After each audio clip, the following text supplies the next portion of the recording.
The Graveyard Shift. My house was built in 1904. It is a single family home, wood frame setting on a concrete block foundation. I have been living here for about 12 years. Of all the weird things that my siblings and me have seen or heard in this house, this event is my favorite. This happened to my brother about 10 years ago. My brother and his best friend had started a garage band playing mostly Spanish rock, alternative music but in Spanish. His friends could only get together on Sunday afternoons. They would practice into the early evenings, and they would usually call it quits by 8 p.m. This was the time I usually showed up and went to bed, 'cause I worked the graveyard shift. This happened in late fall, so the days were getting shorter.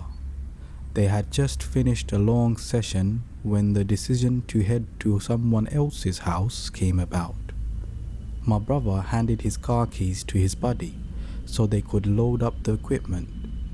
Everyone had filled out the basement, but the tricky part was that they needed to walk all the way to the back of the basement, up the back stairs, through the kitchen door, down the hall into the living room, and out into the front porch.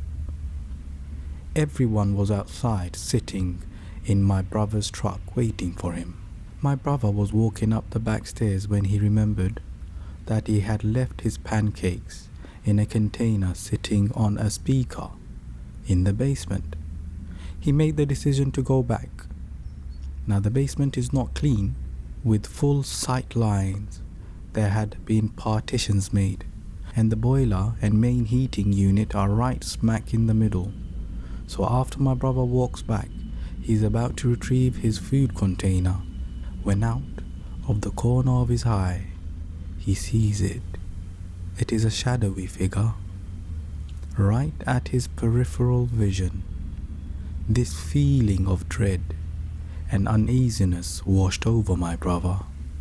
We had been taught that if you are in the presence of a spirit or ghost and you felt a bad vibe, to say a quick prayer or to cuss at it. My brother chose the latter. He basically just told it, "Hey, fuck off. I don't have time for this shit." My brother started to walk to the back of the basement and briskly up the stairs, closing doors and turning off lights as he was walking out. The last light switch is on the opposite side of the front door.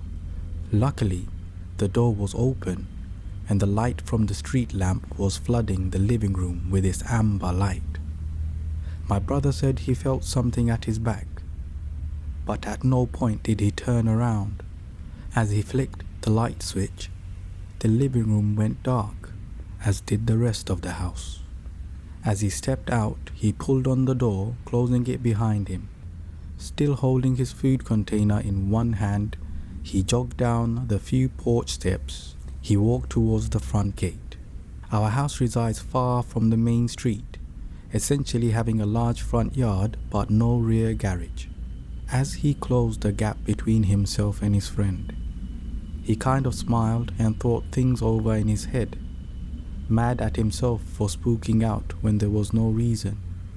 He climbed into the driver's side of the truck, putting on his seatbelt and getting ready to pull out of the parking spot directly in front of the house, when one of his friends asked, "Hey, wait, what about your brother? Isn't he coming with us?" My brother answered, "What do you mean? He went to work early tonight. He's already gone. Do you see his car anywhere?"